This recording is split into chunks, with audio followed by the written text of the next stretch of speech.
लोग हैं, ये आंदोलन जो है जनता के आंदोलन है, इसमें कोई लीडर फीडर नहीं है, ये बात ध्यान में समझ के रखें। उनको क्यों इलेक्ट किया गया है उसका कोई लॉजिक बता सकते हैं? बीजेपी और आरएसएस में उन्हीं को क्यों इलेक्ट किया गया, कोई लॉजिक है? कोई सीक्रेट बैलेट हुआ था? तो ये कोई कांग्रेस के लोग नहीं है, हम अम्बेडकरवादी हैं, हमें जवाब देना भी आता है और इलाज करना भी आता है, तो वो अपने दायरे में रहें। ठीक है, उनको अमित शाह जी ने लिख के दिया होगा, कुछ उन्होंने बोल दिया, लेकिन ज़्यादा जो गलती या जो एक तरीके से एक इशू जो क्रिएट हुआ है, ये कॉकरोच की नज़र से ना देखें, कॉकरोच ना समझे। ये आरएसएस और बीजेपी को मेरी सलाह है, जनता की आवाज़ को सुने, उसको रिस्पेक्ट करें। आप लोग सिर्फ और सिर्फ ईवीएम के वजह से अपनी अपनी सीटों पे बैठे हो, अपने दायरे में रहो। नहीं, मैं बता रहा हूँ ना, ट्रिगरिंग पॉइंट होता है। अभी ये सुनामी तैयार खड़ी है पीछे, अब क्या किस वक्त वो एक छोटा सा दरवाज़ा मिल जाएगा सुनामी को, ये किसी की कोई इसमें ना, हम लोगों की, देखिए हम लोग भी चाहे थोड़ी बहुत मेहनत कर रहे हैं या नहीं कर रहे हैं, ये किसी को क्रेडिट नहीं जाता इसका, जनता की। और दो चीज़ों का ये एक तरीके से रिजल्ट है, एक आरएसएस और बीजेपी ने जो देश में लूट मचाई हुई है वो, और दूसरा जनता की नफरत आरएसएस और बीजेपी के लिए, ये दोनों चीज़ों का मिश्रण है। जितने जैसे ही ये कोई ट्रिगरिंग पॉइंट मिलता है, जैसे चीफ जस्टिस साहब ने तो अभी ये भी तय नहीं है बोला या नहीं बोला, वो मना कर रहे हैं, कुछ लोग कह रहे हैं हाँ बोला, कुछ कह रहे हैं नहीं बोला, क्यों मकसद से बोला, क्या मकसद से बोला, ये कोई ऐसी बात नहीं थी। लेकिन जनता जो है ना, इतनी ज़्यादा खार खाए बैठी है, गुस्से में है कि कभी भी फट सकता है, ये वो बात है। लेकिन जो थोड़े बहुत भी लोग हैं ऐसे जो चीज़ों को समझते हैं, ख़ास तौर पे अम्बेडकरवादियों की ये जिम्मेदारी है, वो इसको चैनलाइज रखें। मुद्दा एक ही है और वो मुद्दा है जनता के हाथ में वो ताकत जो बाबा साहब ने दी थी। नारे लगाने से कोई अम्बेडकरवादी नहीं बन जाता, नारे तो आजकल सभी लगा रहे हैं, किताब भी बहुत सारे लेके घूम रहे हैं। दिल से आवाज़ आनी चाहिए। जो लाठी और गोली के सामने अपनी जान हथेली पे लेके खड़ा है वो अम्बेडकरवादी है। जो कुछ देर तक एक आंदोलन को करके भूल जाता है, जो हाथरस को भूल गया, वो अम्बेडकरवादी नहीं है।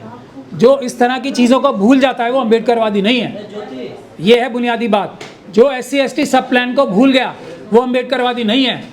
जो SC/ST एक्ट को भूल गया, जो रिजर्वेशन के मुद्दे को भूल गया, जो ये NFS के मुद्दे को भूल गया, वो अम्बेडकरवादी नहीं है। जो बैकलॉग के मुद्दे को भूल गया और सबसे ऊपर जो EVM के मुद्दे को भूल गया, वो अम्बेडकरवादी हो ही नहीं सकता। कांग्रेस पार्टी की एक बहुत बड़ी समस्या ये है कि उसकी दो जो लेयर्स है ना, एक लेयर तो बहुत ज़्यादा सुरक्षित है अभी भी, बावजूद इसके कि सब तरफ से प्रेशर है, और वो है कार्यकर्ताओं की।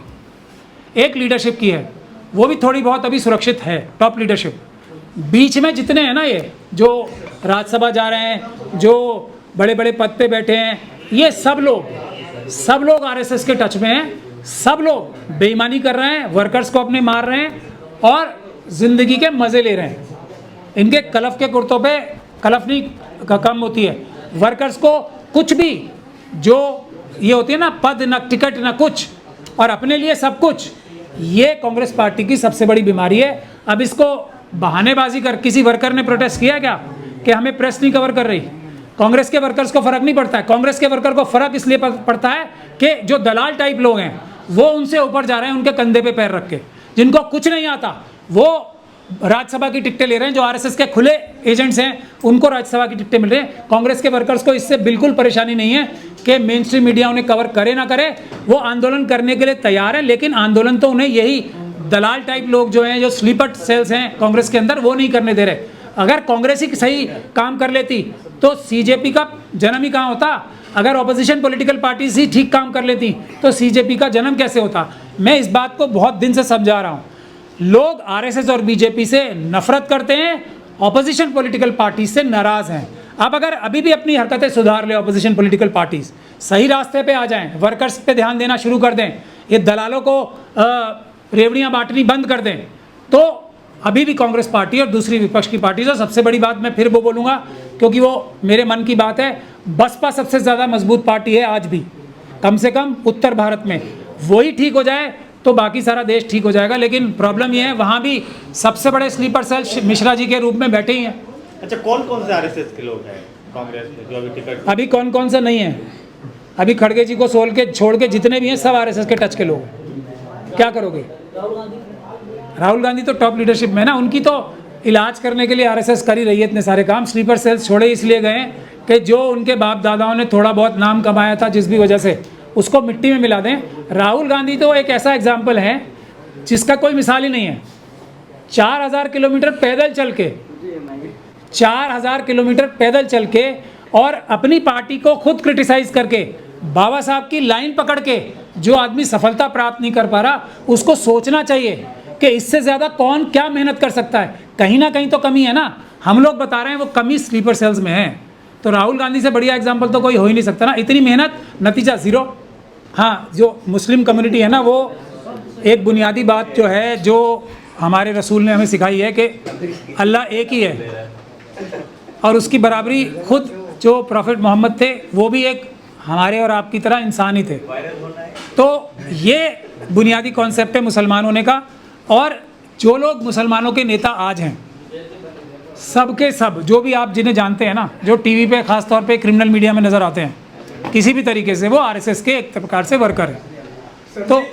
तो उनके बारे में क्या ही बात करें। वो अपना बेचारे अपना ज़िंदगी के दिन काट रहे हैं। नंबर उनका भी आएगा, ऐसी बात नहीं है, नंबर आना है उनका भी। वो भी एक ना एक दिन बुलडोज़र के नीचे आएंगे। बचाएगा कौन उन्हें? हम ही बचाएंगे, अम्बेडकरवादी बचाएंगे। देखिए, आप लोग भी ऐसी बातें करते हैं मजाक वाली। ग्राफ ऊपर कब था दलालों का? इस देश में दलालों का ग्राफ कभी ऊपर नहीं हुआ, मौके नहीं थे। पहले क्या था? मोनोपोली थी। मोनोपोली चली कुछ दिन बाद तक, फिर आरएसएस और बीजेपी की सरकार आ गई। उससे पहले भी आरएसएस और बीजेपी के इनडायरेक्ट लोग थे अलग अलग सरकारों में। इनको पैसा दे दे के इनको प्रमोट करते थे। ये लोग तो वैसे जर्नलिस्ट हैं जैसे कि अमित शाह साहब के सुपुत्र जय शाह क्रिकेट के एक्सपर्ट हैं, वैसे जर्नलिस्ट हैं। जर्नलिस्ट तो आप लोग हो, बिना किसी एक भी आदमी के सपोर्ट के। आपके पास कौन है? ज़्यादातर लोगों के पास तो कैमरामैन भी नहीं है ना। अंजना ओम कश्यप आप लोगों के साथ सिर्फ कैमरा लेके क्या मुकाबला कर पाएगी? क्या होगा उसके पास? मैं यही तो बता रहा हूँ आपको। आप लोग अपनी वैल्यू समझो। ये दलाल हैं, आप जर्नलिस्ट हो, फ़र्क सिर्फ इतना है। Sir Khan sir global teacher है, उस पर अंजना ओम कश्यप ने नोटिस कर दिया है मानहानि का। अंजना ओम कश्यप के खिलाफ बोलना खान सर को बहुत महंगा पड़ गया है। क्या लगता है खान सर को? देखिए, खान सर जो हैं उनको भी जो चीज़ है ना, अपना दायरा समझ के काम करना चाहिए। इनको 1 महीना 2 महीने दें, लेकिन कुछ बातें जो 3 पॉइंट्स मैंने बताए उस पर ध्यान रखना पड़ेगा। बातचीत नहीं करेंगे। सरकार से कोई बातचीत करता है वो हमारे बीच का आदमी नहीं है, बात ही नहीं करनी है। एक मुद्दा, एक आंदोलन, खत्म। बात क्या करनी है? धर्मेंद्र प्रधान जी से किस भाषा में इस्तीफा लेना है ये बात करने जाना है, कौन से कलम से इस्तीफा देंगे ये बात करने जाना है। बात क्या होनी है इसमें? इसलिए बातचीत नहीं होनी चाहिए, डर नहीं होना चाहिए, और बहानेबाजी नहीं होनी चाहिए। आज मैं बीमार हो गया और कल बीमार हो गया। चौथी एक महत्वपूर्ण चीज़ है, जो भी नेता बनना चाहता है या आगे रहना चाहता है, वो किसी भी आंदोलन में तब तक खड़ा रहेगा जब तक उस आंदोलन का आखिरी व्यक्ति अपने सुरक्षित घर ना चला जाए। ये जो प्रथा है ना, ये अम्बेडकरवादियों की प्रथा नहीं है कि जो कोई फेस है वो सबसे पहले भाग जाए आंदोलन छोड़ के। ये गलत बात है। इस सब चीज़ों का ध्यान रखना पड़ेगा। हम लोग इनके साथ हैं। मैं सभी बच्चों को कह रहा हूँ, किसी को कोई परेशानी आएगी पुलिस से, प्रशासन से, मैं बैठा हूँ। अम्बेडकरवादी अभी जिंदा हैं, डरने की ज़रूरत नहीं है। आप अपना आंदोलन करें, पूरे देश में हम आपकी रक्षा करेंगे, कोई चिंता की बात नहीं है। लेकिन जो असूल हैं उस पर असूल पे कायम रहें। और लीडर कोई नहीं होता है, अगर कोई लीडर भटक रहा है उसको गिरेबान से पकड़ के सही रास्ते पे लाना सभी जनता की जिम्मेदारी होती है। इस बात को अच्छे से समझें, खास तौर पे नौजवान। कोई नेता वेता कुछ नहीं होता है, सब कार्यकर्ता हैं, सब बाबा साहब के सिपाही हैं, सब संविधान बचाने के लिए काम कर रहे हैं। और जो आरएसएस और बीजेपी वाले हैं वो कौन है? वो तो एप्स्टीन मानसिकता के लोग हैं ना। अब आप लोग तय कर लो, एप्स्टीन मानसिकता से गंदी घिनौनी मानसिकता कोई हो सकती है। इन सब चीज़ों में नहीं जाना है, प्रोटेस्ट कीजिए। नंबर्स इंपॉर्टेंट नहीं है, मुद्दा इंपॉर्टेंट है। और मुद्दा मैं आपको फिर बता रहा हूँ, ये धर्मेंद्र प्रधान मुद्दा नहीं है। ये तो सिर्फ एक कह सकते हैं कि ये ट्रायल मैच चल रहा है। असली मुद्दा पेपर बैलेट का मुद्दा है, ईवीएम का मुद्दा है। ईवीएम हटा के ही देश बचेगा, ईवीएम हटा के ही जनता की ताकत एक वोट के अधिकार से सरकारों का कान पकड़ के हटाने की वापस आएगी। ये तो सब ट्रायल मैचेस नहीं होते, वो हैं। अच्छा है, हम लोग खड़े हैं। शक किसी पे नहीं करना चाहिए जब तक कि बार बार कोई व्यक्ति या कोई संगठन अपने आप को या टेस्ट में फेल ना हो। बार बार टेस्ट करने चाहिए। अभी इनका ये बच्चों का पहला टेस्ट था, जितना भी है इन्होंने कोशिश की, पूरा देश इनके साथ खड़ा है, डरे नहीं, नंबर्स की कोई आवश्यकता नहीं है, कॉन्सेप्ट ज़रूरी है, जंग जारी करें, संविधानिक जंग है, पीसफुल प्रोटेस्ट रखना सबसे इंपॉर्टेंट बात। ऐसी बातों में टांग अड़ाएं तो उनके लिए अच्छा रहेगा जिसमें उनकी समझ नहीं है। अमित शाह जी से पूछ के अगर ये स्टेटमेंट दिए तो फिर तो अलग बात है, और अगर अमित शाह जी से पूछे बगैर ये सब बातें कर रहे हैं तो उनको थोड़ा सोचना चाहिए। देखिए, अब MIM ने किया था तो फिर अब इसमें मैं क्या कह सकता हूँ, वो RSS का एक संगठन है। कौन है? MIM ओवैसी RSS संगठन है। हाँ, तो इसमें आपको कोई शक है या आप मुझे सुनते नहीं उससे पहले? ओवैसी साहब तो कहते हैं कि मुसलमानों का अच्छा, मैं इस सवाल का जवाब एक वापस सवाल पूछ के आपसे पूछना चाहता हूँ। सूरज आज और हर दिन किस तरफ से निकलता है? पूरब से। तो MIM, जितना ये सच है ना कि सूरज पूरब से निकलता है, उतना ही ये सच है कि MIM BJP की तरह ही RSS की एक पॉलिटिकल पार्टी है। सर, ये सवाल है कि मुसलमान दूरी बनाए हुए थे, सही था या गलत था? बिल्कुल गलत है ये बात। कोई मुसलमानों ने दूरी नहीं बनाई, मेरे अलावा। मैं तो मुस्लिम हूँ ना, किसी ने ऐसे बोला है, किसी भी वकील ने। मैं बैठा हूँ यहाँ पे, मैंने पहले बोला था उनको, बच्चों को, मैं देखूंगा कोई प्रॉब्लम होगी तो मैं तो मुसलमान हूँ ना। मुसलमानों का, शेड्यूल कास्ट का, शेड्यूल ट्राइब का, महिलाओं का, OBC का और बच्चों का, बड़ों का, बुजुर्गों का, RSS और BJP के कार्डर्स, अडानी, अंबानी, यूसुफ लुलू जैसे लोगों के जो भ्रष्ट लोग हैं, उनको छोड़ के पूरा देश का समर्थन इस आंदोलन को है। अब ये उन लोगों के नेपाल और बांग्लादेश बनाना चाह रहे हैं, हम रोकना चाह रहे हैं, खासतौर पे हम जैसे लोग। हम चाहते हैं कि इलेक्शन के माध्यम से मोदी जी का कान पकड़ के हटाया जाए, नेपाल और बांग्लादेश और श्रीलंका जैसे तरीके से ना हो। तो एक्चुअली हम रखवाले हैं ना भारत के। मैं तो MIM को बोल रहा हूँ ना, RSS की पार्टी है, तो RSS की बहुत बड़ी संख्या में जो ये इंद्रेश कुमार साहब है ना, उन्होंने बहुत बड़ी संख्या में मुसलमान जैसे दिखने वाले बहुत सारे लोग कर रखे हैं। मुसलमान वो होता है, देखिए बात सुनिए, मुसलमान क्या होता है? जो पक्के ईमान का हो। RSS और BJP जो खुलेआम मुसलमानों को गाली दे रही है, उसको ज्वाइन जो भी करेगा वो तो बुज़दिल होगा ना। अब जो बुज़दिल है वो मुसलमान कैसे होगा?